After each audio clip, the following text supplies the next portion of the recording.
अब झारखंड की बारी है। मतलब आजकल सोशल मीडिया पर टीएमसी के जब से सांसद या विधायक टूटे हैं, उसके बाद से महाराष्ट्र में जिस तरह से खेल हुआ है या होने जा रहा है, उसके बाद सुगबुगाहट होने लगी कि भाई समाजवादी पार्टी भी टूटने के कगार पे है। और ओम प्रकाश राजभर तो आज भी उनका नया स्टेटमेंट आया इसको लेकर, लेकिन इसमें एक कड़ी और जुड़ गई है और वो है झारखंड। अब ये क्या बात है कि झारखंड का जो सिनारियो है ऐसा क्यों लग रहा है? मैं दावा नहीं करता कि मुझे अंदरूनी कोई सूत्रों से खबर पता चली है, लेकिन जो देखने में, जो एनालिसिस करने में लग रहा है और जिस तरह की बातें न्यूज़ में, सोशल मीडिया में चल रही है, उसको देखने में मुझे क्या लगता है, ये मैं बताने का प्रयास करूँगा। सबसे पहले आप जानते हैं कि राज्यसभा के हर जगह चुनाव हुआ था और उसमें से देखेंगे तो झारखंड में 2 राज्यसभा जो सीटों के लिए उम्मीदवार थे, जिसमें से एक देखेंगे तो जेएम के बैजनाथ राम थे और दूसरे कांग्रेस के प्रणव झा थे। और तीसरा अचानक से जो निर्दलीय प्रत्याशी या बोल सकते हैं बीजेपी ने एक समर्थित हो सकते हैं परिमल नथानी उम्मीदवार थे। इस पे एक ये भी आया कि किस तरह से एक चला कि उनका जो पहले आया था कि उनके त्रुटि थी उनके फॉर्म में, उसके बाद उसको ठीक किया और उसको एक्सेप्ट कर लिया जो वहाँ के चुनाव अधिकारी थे। और उसके बाद कांग्रेस जो है बोल रही कि अगर ये यहाँ हो सकता है तो मध्य प्रदेश में क्यों नहीं हो सकता है, मध्य प्रदेश में क्यों, जो चुनाव आयोग था उसने अलग तरीके से व्यवहार किया और ये सब धरना प्रदर्शन चल रहा था। लेकिन बात यहाँ राज्यसभा की नहीं है। राज्यसभा से एक इंडिकेशन मिलता है। क्या इंडिकेशन मिलता है? लेकिन जो जिस तरह से राज्यसभा के चुनाव में जो झारखंड मुक्ति मोर्चा मोर्चा की जो कैंडिडेट हैं, वो बैजनाथ राम तो जीत गए, लेकिन प्रणव झा हार गए। अब जो परिमल नथानी जीत गए, जो कि निर्दलीय थे। लेकिन अगर देखा जाए तो दोनों कैंडिडेट जो थे, इंडी अलायंस के जीतने वाले थे। बीजेपी का यहाँ पे कोई स्कोप नहीं था, फिर आखिर जीते कैसे? तो एक तो सवाल पहले से हुआ है कि उनका जो भी उनकी त्रुटि थी उनके फॉर्म में, वो उसको ठीक किया गया, चुनाव आयोग ने एक्सेप्ट कर लिया, वो एक अलग मुद्दा है। लेकिन यहाँ पे क्या र राजद यानी कि जो तेजस्वी यादव आरजेडी है, उनकी पार्टी और जो माले है, उन्होंने कोई खेल किया या इसमें झारखंड मुक्ति मोर्चा का भी कोई रोल है? और रोल है तो क्या रोल है? तो और इसी रोल में छुपा है कि कुछ न कुछ तो गड़बड़ है। लेकिन इसकी कहानी शुरू कहाँ से होती है वो मैं बताऊँगा। वो बात अलग हो गई कि किस तरह से 6 महीना देखा जाए तो जो हेमंत सोरेन है बीजेपी की वजह से 6 महीना जेल में रहे। लेकिन कहानी कहाँ से शुरू हुई, जो आपको लगेगा कि इन एनडीए से हेमंत सोरेन की नज़दीकियाँ शायद बढ़ने लगी है। 6 महीना पहले भी ये खबर काफ़ी सुर्खियों में थी, जब शिबू सोरेन का 4 अगस्त को निधन हुआ था, देहांत हुआ था। उस समय प्रधानमंत्री मोदी जो सरगंगा राम हॉस्पिटल थे उसमें खुद गए थे, उन्होंने श्रद्धांजलि दी और वहाँ पे हेमंत सोरेन को गले लगाया। वहाँ पे वो बहुत भावुक हो गए थे। और यही नहीं, कहने को तो लोग राजनाथ सिंह जो हैं, वो जो है हेमंत सोरेन को गाँव गए जहाँ पे झारखंड में, और वहाँ पे श्रद्धांजलि देकर आए। तो लोग कहने को बोल सकते हैं राहुल गांधी भी कहते हैं, राहुल गांधी इंडिया अलायंस के में है, लेकिन प्रधानमंत्री का जाना, जिनके साथ किस तरह की तलखी रही है हेमंत सोरेन उनकी पार्टी का, क्योंकि एक टाइम में एकदम ये आरोप था कि बीजेपी जो है बिल्कुल झारखंड मुक्ति मोर्चा है उसको तोड़ने के एकदम ललायत है। और यही हुआ कि चंपई सोरेन किस तरह से उनके साथ आए। ये सब आपने देखा होगा। जो चुनाव हुआ था उसके बाद वापस ये जीत के आए, क्योंकि जब वो 6 महीना जेल में रहे हेमंत सोरेन, तो उन्होंने एक मुद्दा उठाया कि जो वहाँ के आदिवासी हैं उन पे मतलब ये जुल्म किया जा रहा है, उनके भेदभाव हो रहा है, और इसके मुद्दे पे वो चुनाव जीत गए। तो फिर ये उनके साथ कैसे जा सकते हैं? देखिए आपको एंड ऑफ द डे आपको काम करना है, और जिस तरह के सिनारियो चल रही है अभी, मैं तो केवल उद्धव ठाकरे की बात चल रही थी, लेकिन अभी सुना कि शरद पवार के भी पार्टी के जो सांसद है वो भी, उनकी भी मीटिंग चल रही है, पता नहीं किधर चले जाएंगे, वो अलग बात है।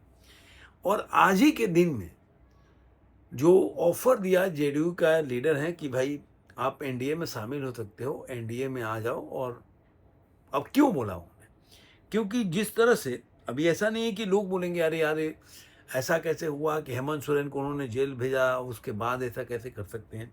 देखिए कोई भी जो पॉलिटिक्स होता है उसमें मतलब लोग अब जिसको जहाँ फ़ायदा होता है वो करते हैं। एक तो पहले भी इनका जो है शिबू सोरेन जो थे कोयला मंत्री थे अटल बिहारी वाजपेयी के सरकार में 1998 में। तो ऐसा नहीं है कि इन्होंने पहले मिल के सरकार नहीं बनाई है या उनके साथ नहीं रहे, लेकिन जिस तरह से जो यहाँ पे खेल हुआ, ये अपने राज्यसभा के चुनाव में देखेंगे तो जिस तरह से खेल हुआ, अब खेल क्या हुआ कि राज्यसभा के लिए, और राज्यसभा के लिए केवल 28 मतों की जरूरत थी जेएमएम को। जेएमएम को केवल 28 मतों की जरूरत थी, लेकिन वहां पे देखेंगे आप तो जेएम ने 30 वोट सिक्योर किए, तो 2 वोट जो है वो चला गया।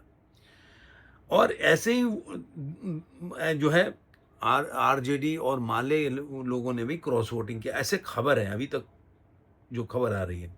तो देखा जाए तो काफ़ी वोट जो है वो जो कांग्रेस जो थे कैंडिडेट उनको मिलना चाहिए था, लेकिन वो नहीं मिल पाया, और जिसकी वजह से प्रणव झा जो है कांग्रेस के हार गए।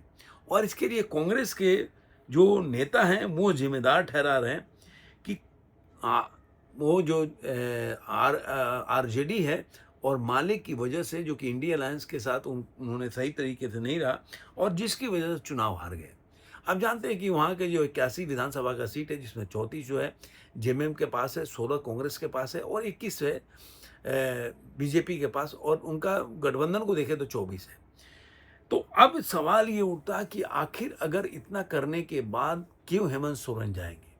तो एक तो मान लीजिए कि अगर वो चाहते और ये लोग चाहते तो कांग्रेस के कैंडिडेट जीत सकता था, लेकिन वहाँ पे गेम हो गया। झारखंड मुक्ति मोर्चा अगर बोले दो ज़्यादा वोट क्यों सिक्योर करना था, अगर शायद वहाँ पे आज रिजल्ट कुछ और होता, लेकिन हुआ। अब क्या इसके पीछे की सजा, हमें जो दिख रहा है उस पर बात करेंगे। और उसके पहले भी आपने सुना होगा कि कई बार हेमंत सोरेन की बीजेपी के बड़े बड़े लीडर से मुलाकात हो चुकी है।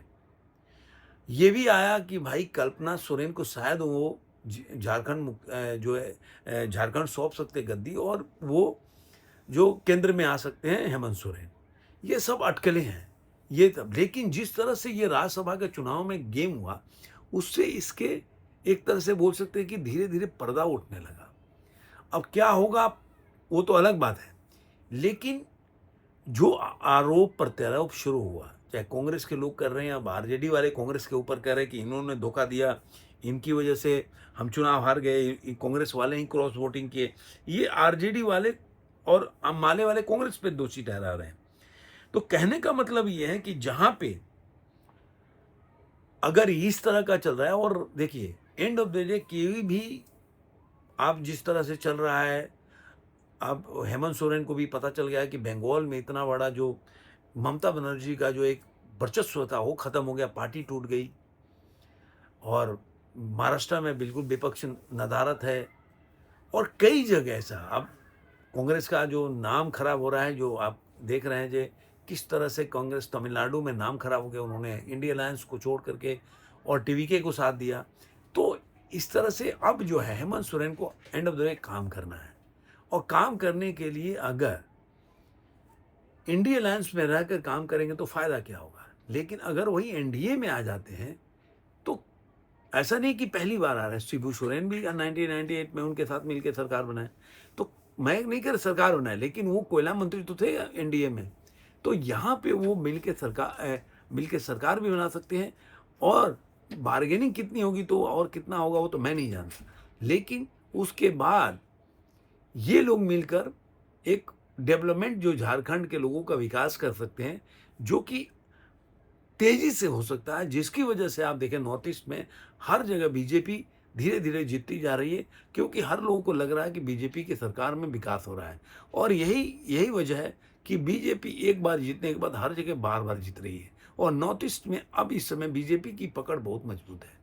तो वो देख रहे हैं कि भाई नॉर्थ ईस्ट के बाद बंगाल भी आ गया, तो और बिहार में है ही, तो और उड़ीसा में भी आ गया, तो बगल में झारखंड करेगा कब तक क्या। तो उनको लग रहा है कि मेरा एनडीए में अगर चला जाऊंगा तो मेरे को फायदे ही फायदे हैं।